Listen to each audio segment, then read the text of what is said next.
gjendjeve të shoqërisë në tërësi, e reformat në shëndetësi janë më të vështira. Qëse kjo shihet paralel me ato zhvillime reformuese, premtuese që i thash pak më parë, unë mendoj që kemi për shkak të shpresojmë të ardhmen. Edhe njerëzit për ndërtimin e këtij sistemi, në të cilin roli juaj është i pakrahasimit nëpërmjet të fondit për stimulimin e performancës. Mënyra më e mirë me siguru fonde të shëndrueshme është legjislacioni bashkëkohor. Jepjeve profesionistëve shëndetësor në procesin e shkollimit specialistik dhe atë e motivacionit për punë dhe shkollimit në presion më të ulët ekonomik. Shpresoj që ju më ofru disa informata që ju kanë desh me institucionet mirë njohura në shtetet, por të jeni proaktiv dhe sistem si në kohën kur unë ju punësu në shëndetësi kosovare, në vitin 1984, do të rojë cilësia. E cilësin du të me marë edhe jashtë shtetit. Në atë kohë e kemi marë 84-ën. Integrimi i shërbimeve. Çfarë nuk kupton kjo? Kjo nuk kupton që shërbimi spitalor klinik dhe universitar i Kosovës, që e paraqet qendrën klinike universitare të Kosovës, të integruar me spitale të përgjithshme, 7 spitale të përgjithshme, me qendër kombëtare për transfuzionin e gjakut, me Institutin e Mjekësisë së Punës, Instituti Kombëtar të Mjekësisë së Punës në Gjakov, me Institutin e Mjekësisë Sportive, me shërbimet e shëndetit mendor në vend dhe me qendrën e telemjekësisë të Kosovës, gjitha këto institucione janë në një ombrezë. Këto do të organizohen në parimin e shërbimeve profesionale, kombëtare.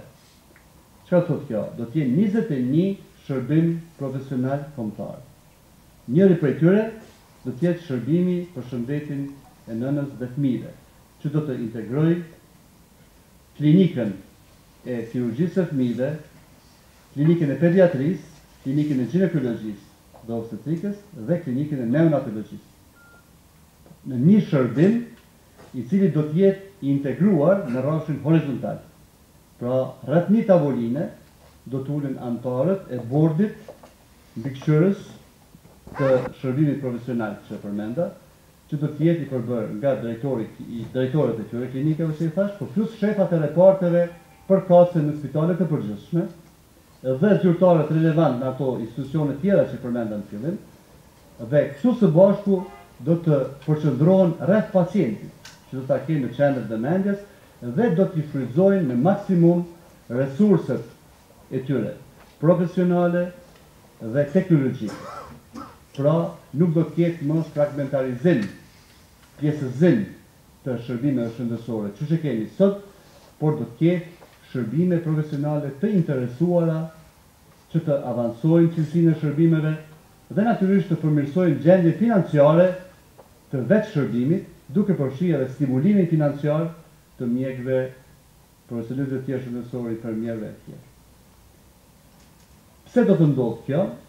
Vetëm me një fjali, pa hyrë në detaje, sepse shërbimi spitalor klinik universitar i Kosovës, përveç se do të ketë burime të sigurta të financimit nga fondi i sigurimeve shëndetësore dhe nga buxheti i vendit që do ta mbush fondin në një pjesë të rëndësishme të tij, do të ketë drejt të hyjë edhe në kontrakta, pra në shërbime kontraktuale me partnerë tjerë financiar, me fonde të sigurimeve shëndetësore private në vend ose edhe jashtë vendit.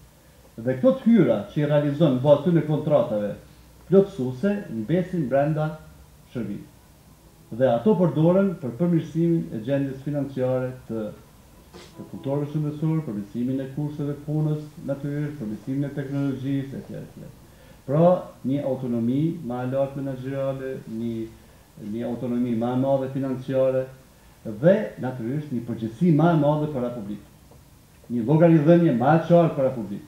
E keni ndëgjuar këto 3 vite, unë ja kom nisë me pa dhe nëndër ka një herë, kur në këto mediat, e kemi edhe mediat këtu, ne bisedojmë shumë herë dhe shumë njërë kolegiale, Ministria Shëndetësisë nuk po furnizon, Ministria Shëndetësisë nuk po punëson, Ministria Shëndetësisë nuk përbën këtë, nuk përbën atë. Do thotë këtë problemet edhe kanë faji përgjithësia është në Ministria Shëndetësisë.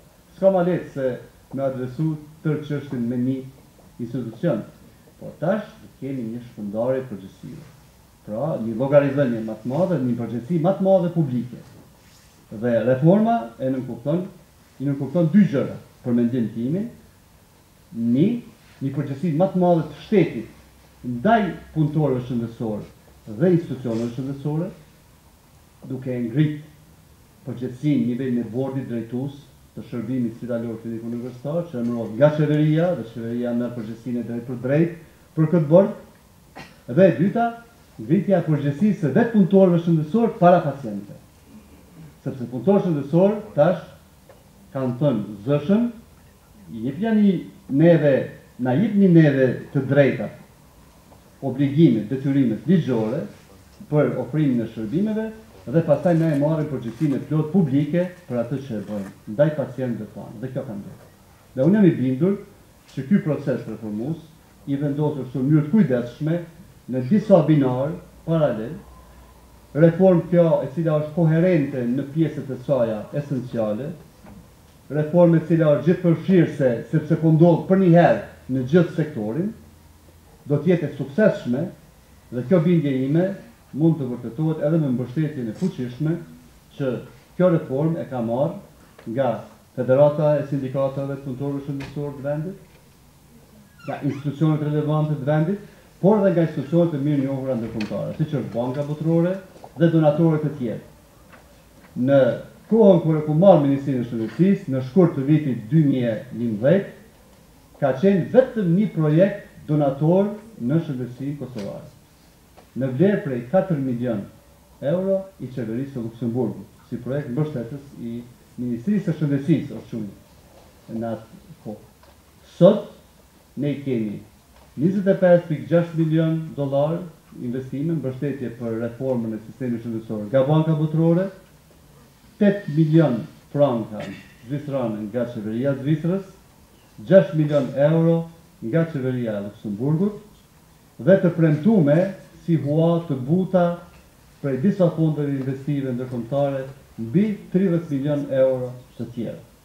Dhe jam i bindur që me zhvillimin e reformës kjo mbështetje do të jetë edhe më e fuqishme, ndonse unë jam i bindur që vetë sistemi shëndetësor i vendit do të jetë gjendje në gjeneru të hyra mjaftueshme që me e financu vetëm dhe me ngrit dukshëm në cilësinë e shërbimeve. Natyrisht do të ishte jo reale, sikur ky prezantim tash të përfundoj këtë moment dhe të mos të them asnjë fjalë për sfidat ose për kufizimet që ky proces i reformës do t'i ketë. Natyrisht se sfida kryesore kërkjen kapacitetet menaxheriale. Pra menaxhmenti i këtyre institucioneve të reja, po e shihni se po i ndërtojmë 3 institucione të reja inekzistente në sistemin shëndetësor. Fondin e sigurimeve shëndetësore, Shërbimi Spitalor Klinik Universitar të Kosovës dhe odat e profesionistëve shëndetësor. Këto kërkojnë leadership, kërkojnë udhëheqje, kërkojnë menaxhim bashkëkohor. Kjo është një sfidë që keni parasysh, një kufizim është mungesa menaxherëve kompetent për momentin, por jemi duke punuar në atë drejtim. Sfidë tjetër e veçantë është, ose më thonë, janë presionet e mëdha ekonomike mbi ju. Pra, mbi punëtorë shëndetësor që ofrojnë shërbimet, sepse kërkohet një avancim profesional, shkencor, akademik në rrethonat kur ende nuk i kemi gjitha instrumentet financiare në funksion. Pra Fondi i Sigurimeve Shëndetësore fillon të grumbullojë mjete në fillim të vitit që vjen, pra duhet duruar së paku edhe një vit, derisa të fillojmë ta shijojmë frytin e këtij ndryshimi të madh, i cili esencialisht do të ndryshojë edhe cilësinë e punës tuaj dhe rrethonat në të cilat e zhvilloni shkollimin e juaj specialistik. Kompetencat do të jetë graduale dhe në bashkëpunim të plotë ndërmjet bordeve dhe odave përkatëse. Pavarësisht prej zhvillimit të ndërgjegjësim e sipër mos mendoj për mjek cilësor e për profesionist cilësor shëndetësor. Por të keni në vend, mendoj që Ministria e Shëndetësisë